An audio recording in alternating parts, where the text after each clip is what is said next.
All right. Ready to dive in? Let's do it. Today, we're looking at Mark Twain's Eve's Diary. Yeah. It's not your typical retelling of Adam and Eve. Right, It's yeah. more like a witty, insightful Yeah. look at, humanity Yeah. through Eve's eyes, basically. Oh, good. We've got excerpts from, well, both Eve's Diary and Adam's. Oh, cool. But to start, I think, let's just focus on Eve and her early diary entries. Okay, yeah. She's experiencing everything for the first, literally everything. Right. Sunsets, trees, Yeah. even time itself, It's incredible how Twain really captures that sense of, like, pure discovery. Yeah, and it's all right there in that very first line. Oh, yeah. Saturday. I am almost a whole day old now. I arrived yesterday. Wow. Simple, right? But Right. so profound. Yeah. You immediately get a sense of her innocence and, Yeah. and Twain's playful tone, too. You really feel like you're right there with her, discovering the world for the first time. Exactly. Mm. And one of the things that struck me, reading this is Oh, yeah. is how Eve, she learns, right? Right. She's making sense of everything around her. She's Yeah. not just she's like engaging with the world, forming her own little axioms based on her experiences. Sorely like that line, the scratched experiment shuns the thorn. I love that one. Yeah. So simple. Right. But it reveals how she's developing, her own system of knowledge. Okay, absolutely. Like her own way of understanding, like, cause and effect. Makes you wonder if Twain is, like, trying to contrast Eve's Oh, interesting. learning with Adam's approach to knowledge. Yeah, maybe a little bit more rigid. Maybe. Yeah. I mean, it speaks to this core theme, Yeah. right? About Eve's just innate curiosity Mm. and Adam's more, practical focus. That plays out, in a lot of ways. Oh, for sure. Especially when they interact with nature. Yeah, totally. Eve is, like, captivated by the beauty of it all. Right. While Adam's more concerned with, like... Yeah, how can you use it? Yeah, how can he Can't use figure it, out. control it? Okay. Yeah, exactly. And it's those differences that lead to some pretty funny moments. Oh, totally. Like when she first sees the brontosaurus, Oh, yeah. she immediately thinks, oh, I can domesticate this. Like a big cow. She's imagining like a giant dairy cow. That's hilarious. Yeah. That's great. And then you have Adam, It was just like, no. sees it as a calamity, just like, oh, this is a disaster waiting to happen. Yeah. But there's, a part of you that kind of admires her optimism, Yeah, right. to see potential in everything. Yeah, she's not afraid to, like, dream big. No. Yeah, exactly. It's not just the brontosaurus, though. Right. It's everything. Mhm. The stars, the animals, Yeah. even, like, the way water flows uphill in the dark. Yeah. It all just, highlights that childlike wonder. She has that beginner's mind, Absolutely, yeah. totally free from any preconceptions or expectations. So then, we get to the heart of the book. Really, the relationship between Eve and Adam. It's not, your typical love at first sight. No, not at all. Yeah. It's so much more complicated. Yeah. She's definitely attracted to him, to his, Yeah. as she puts it, masculinity. Right. But their early interactions Yeah. are full of misunderstandings and frustration. Right. Yeah. She also finds him to be very unappreciative Yeah. of, the beauty around them. Like, Yeah. he's too busy building shacks Yeah. and thumping the melons, as she says. There's a great line, I think it really captures this. She says, he does not care for me. He does not care for flowers. He does not care for the painted sky at eventide. Is there anything he does care for except building shacks to coop himself up in from the good, clean rain and thumping the melons and sampling the grapes and fingering the fruit on the trees to see how those properties are coming along? You can just hear the, like, exasperation in her voice, right? Like, she's craving a connection. Yeah. And he's just oblivious. Completely. Yeah. Yeah. And so that sets up this, like, really intriguing dynamic. It's not just personality. It's, like, their whole perspective on, like, what's important. Right. Exactly. Yeah. What matters in life. Yeah. Uh-huh. Eve, she values beauty, Yeah. connection, exploration, Yeah. and Adam. He's all about practicality, order, control. It's a classic clash. It is. Yeah. Even in the Garden of Eden, right? Uh-huh. This place we think of as, like, perfect harmony, Right. Yeah. there's still tension Yeah. between them. Oh. These two totally different ways of seeing the world. And what's so cool is that Twain doesn't, like, tell you whose side to take. Right. He lets you decide how to interpret it all. Like he's holding up a mirror Maybe. to our own relationships. Yeah. Like how do our own perspectives, our values, our priorities shape the way we interact with people? Absolutely. And those differences can cause conflict, but they can also help us grow. For sure.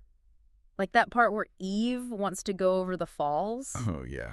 She's drawn to it. The beauty, the power. The beauty of the power. Yeah. But Adam's terrified. Right. He knows the danger. Right. But Eve, she hasn't learned to be afraid yet. It's like their experiences or lack thereof really shape how they see the world. And Adam, he's trying to protect her, right? Oh, absolutely. But he also wants to shield her from the harsh stuff. Yeah, the stuff he's already seen. Yeah. Yeah. Is he really protecting her, though?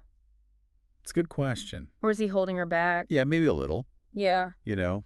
Like she needs to experience things, make her own mistakes. Right. Learn from them. Even if it means getting hurt. Right, exactly. It's that tension, Yeah. Freedom versus safety. Right. Wanting to explore, but also needing to feel protected. It's something we all deal with. Oh, yeah. Throughout our lives, in our relationships, but also just in society. Yeah, it's And it's not just physical safety either. Right. Adam tries to protect her from knowledge, too. Oh, yeah. Like there are some things he thinks she just can't handle. Like death, for example. Yeah, death. He doesn't want her to know about it. Wants to preserve her innocence. Keep her in this bubble of blissful ignorance. But you can't do that, right? Oh. Knowledge is like experience. You can't hide from it forever. Part of being human. Yeah. And in a way, Adam's attempts backfire. How so? Because she learns about death on her own. Through her own experiences, makes the connection herself. Exactly. And that's where you see her really grow. Yeah, her intellectual awakening. She's not just absorbing things, she's wrestling with them. It's amazing how that coincides with her changing relationship with Adam. Oh, interesting. Like, the more she understands the world, the more she sees him differently. Starts to see his good qualities. Yeah, his practicality. Even his, gruff way of trying to protect her. Like, she's realizing their differences aren't all bad. Right. They can actually make their relationship stronger. More fulfilling. And you see this in Adam's diary, too. Oh, really? Even though he doesn't write as much. Right. You get these glimpses of him being influenced by her. By her perspective. Yeah, by the way she sees things. I love that. There's that part where he sees her watching a bird, and he, really sees her beauty for the first time. Wow. It's not just about how she looks. It's like he's seeing her intellectually, emotionally. That's powerful. It really is. Speaks volumes about how their relationship is changing them both. They're learning from each other. Yeah. Challenging each other, growing together. And it brings up this whole other theme that runs through the book. Which is? The way love changes. Oh, yeah. It's not static. Right. It's a process. You have to understand each other. Yeah. Compromise. Right. See things from the other person's point of view. It's a lot of work. But it's worth it. Yeah, I think so, too. So we've talked about, Eve's wonder, Adam's practicality and how their personalities clash. Right. But there's another layer here, I think, especially for a book written, in the early 1900s. Right. It's about gender roles. Yeah. Twain's using their relationship to explore that. It's definitely there, woven throughout the whole thing. Yeah, Eve's observations about Adam. Right. What she calls the peculiarities of sex. Yeah. It gives you these little hints about how Twain saw gender dynamics. It's subtle, but it's there. For example, she notices that Adam tells on her. Oh, yeah. While she always feels like she has to protect him. Interesting. Almost like she's both recognizing these differences between men and women, but also questioning them. Why is it this way? It makes you wonder if Twain was trying to push the boundaries a bit. I think so. For his time, Absolutely, yeah. There's that line, too, where Eve's talking about why she loves Adam. Oh, yeah. Then why is it that I love him? Merely because he is mine and is masculine. Yeah. There is no other reason, I suppose. It's such a powerful line. Yeah. Because on one hand, she's stating a fact. Right. But on the other, you can hear this, maybe a little irony, a little critique even.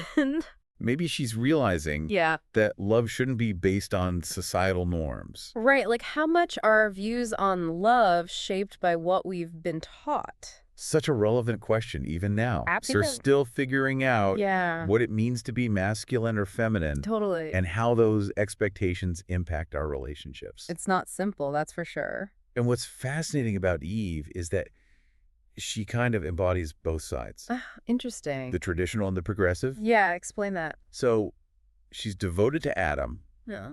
right? She leaves everything behind to follow him. Classic. But she's also so independent. Yeah, so curious. Always questioning things. Not afraid to challenge the way things are. Exactly. It's like she's stuck between these two worlds. And that's what makes her such a great character. Yeah. She's both a product of her time, but also ahead of it. I think that's what makes Eve's Diary so much more than just a love story. Totally. You know, it's a story about relationships, about how we grow as individuals. But also how society shapes us.